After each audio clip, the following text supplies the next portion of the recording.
नमस्कार दोस्तों, बहुत बहुत स्वागत है आप सभी का इंडिया नाउ में और मैं हूं संदीप पाल। यूपी में जिन 9 सीटों पर उपचुनाव हुए उनके नतीजे आने के बाद बीएसपी सुप्रीमो मायावती ने एक बहुत बड़ा ऐलान किया है और वो ऐलान ये है कि अब भविष्य में देश में होने वाले उपचुनाव में बीएसपी कभी भी हिस्सा नहीं लेगी। जी हाँ, उपचुनाव बीएसपी अब नहीं लड़ेगी। और ये ऐलान उस पार्टी ने किया है जो पार्टी कभी यूपी की मजबूत पार्टी हुआ करती थी। बीएसपी सुप्रीमो मायावती एक बार नहीं, 2 बार नहीं, 4 बार इस सूबे की मुख्यमंत्री रहीं, 5 साल अपने बल पर सरकार चलाई। उस पार्टी को आखिर ये घोषणा करने की नौबत क्यों आई कि बीएसपी उपचुनाव नहीं लड़ेगी? ये बेहद ही चिंताजनक विषय है। हालांकि इसकी वजह भी खुद बीएसपी सुप्रीमो मायावती ने बताई। मायावती ने बताया कि उनकी पार्टी ने ये फैसला लिया है कि जब तक देश में फर्जी वोट डालने से रोकने के लिए देश के निर्वाचन आयोग द्वारा कोई सख्त कदम नहीं उठाया जाएगा, तब तक उनकी पार्टी देश में कोई भी उपचुनाव नहीं लड़ेगी। ये बड़ा ऐलान मायावती ने किया।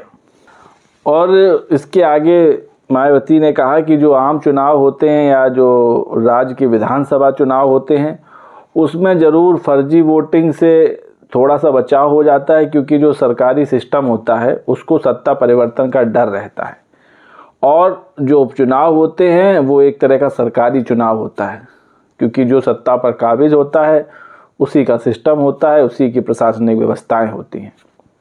उन्होंने कहा कि इस बार जो वोट पड़े और जो नतीजे आए उसको लेके आम लोगों में चर्चा है कि पहले जब बैलेट पेपर के जरिए चुनाव होते थे तब सत्ता का दुरुपयोग कर फर्जी वोट डाले जाते थे, लेकिन अब तो ईवीएम के जरिए ही ये काम किया जा रहा है। तो कहीं ना कहीं ईवीएम पर भी मायावती ने सवाल खड़े किए।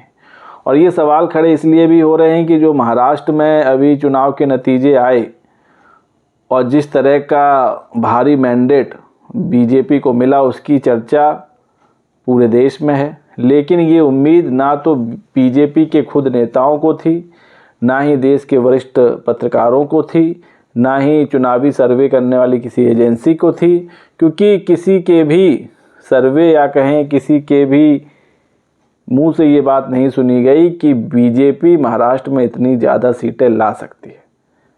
तब भी शिवसेना के तमाम नेताओं ने ईवीएम पर सवाल उठाए हैं और अब मायावती ने भी ईवीएम पर सवाल उठाए हैं। साथ ही साथ इस उपचुनाव में भी कई ऐसे परिणाम आए जिस पर यकीन करना थोड़ा मुश्किल है।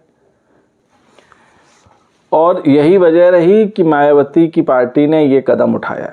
मायावती ने कहा कि हमारी पार्टी ने फैसला किया है जब तक भारत का निर्वाचन आयोग फर्जी मतदान को रोकने में सख्त कदम नहीं उठाता तब तक देश भर में, खासतौर से यूपी में, किसी भी उपचुनाव में उनकी पार्टी हिस्सा नहीं लेगी। आपको बता दें, इससे पहले भी बीएसपी उपचुनाव नहीं लड़ा करती थी, लेकिन इस बार पहली बार बीएसपी ने सभी 9 सीटों पर चुनाव लड़ा है, लेकिन सफलता हासिल उसको नहीं हो पाई। और इसकी वजह भी मायावती ने बताई।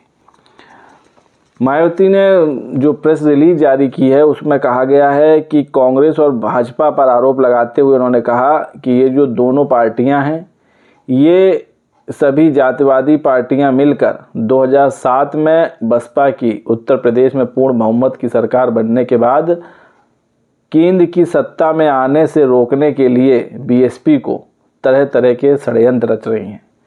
और उत्तर प्रदेश में 2007 में जब बसपा पूर्ण बहुमत से सत्ता में आई थी तो कांग्रेस, बीजेपी और इनकी समर्थक पार्टियां ये सोचकर घबरा गई थी कि अगर बसपा केंद्र की सत्ता में आ गई तो फिर बाबा साहब अम्बेडकर और काशीराम का अधूरा सपना जरूर साकार हो जाएगा। और इसी भावना के तहत बीजेपी, कांग्रेस एंड कंपनी के लोग अंदर अंदर आपस में मिली भगत करके पर्दे के पीछे से दलित समाज में से बिकाऊ और स्वार्थी किस्म के लोगों के जरिए अनेक पार्टियां बनवा दी हैं, जिनको चलाने और चुनाव लड़ाने में इन्हीं दलों का धन भी लगता है। और अब तो ये लोग हेलीकॉप्टर और कई गाड़ियों के काफिले से चलने लगे हैं ताकि दलित समाज के लोग इनकी तरफ आकर्षित हों। ये जो इशारा है मायावती का, आप समझ गए होंगे किस ओर है। ये इशारा है आज़ाद समाज पार्टी के नेता या कहें अध्यक्ष चंद्रशेखर की तरफ, क्योंकि ये जो चुनाव हुए उपचुनाव 9 सीटों पर, इनमें से 7 सीटों पर बीएसपी तीसरे नंबर पर रही और जो आज़ाद समाज पार्टी है चंद्रशेखर की, वो 2 सीटों पर तीसरे नंबर पर रही। यानी कि उसने 2 सीटों पर बीएसपी को पीछे खिसका दिया था वोट हासिल करने के मामले में। तो धीरे धीरे चंद्रशेखर की जो पार्टी है ये दलित वोट बैंक इस तरफ आकर्षित हो रहा है। इसको लेकर भी मायावती ने बात कही। उन्होंने कहा कि ये जो चंद्रशेखर की पार्टी है, हालांकि खुले तौर से नाम नहीं लिया लेकिन इशारा इसी तरफ था कि इन सब पार्टियों को दलित वोट बैंक में सेंधमारी करने के लिए खड़ा किया जा रहा है। तो कुल मिलाकर मायावती ने ईवीएम फर्जी वोटिंग को लेकर गहरी चिंता जताई है और ईवीएम पर अब उनका विश्वास बिल्कुल नहीं रह गया है, क्योंकि उन्होंने कहा कि जिस तरह की फर्जी वोटिंग पहले बैलेट पेपर से होती थी, अब वही काम ईवीएम से हो रहा है और ये पूरे देश के लिए और लोकतंत्र के लिए खतरे की घंटी है।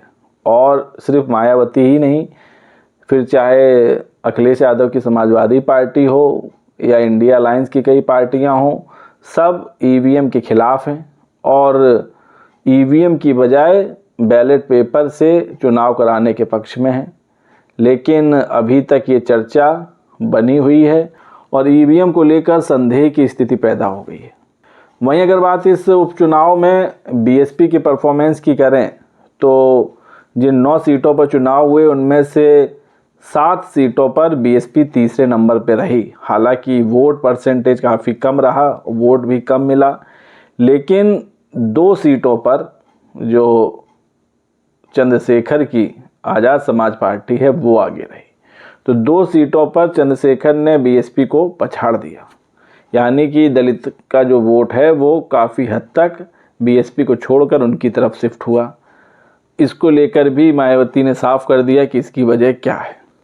तो दोस्तों, आपको क्या लगता है, बीएसपी सुप्रीमो मायावती का उपचुनाव ना लड़ने का फैसला क्या सही है और क्या वाकई ईवीएम सवालों के घेरे में है और क्या ईवीएम से वोटिंग को लेकर अब चिंतन और मंथन का वक्त आ गया है? अपनी राय कमेंट करके दें और वीडियो पसंद आया हो तो चैनल को लाइक शेयर और सब्सक्राइब करना ना भूलें। तब तक के लिए नमस्कार।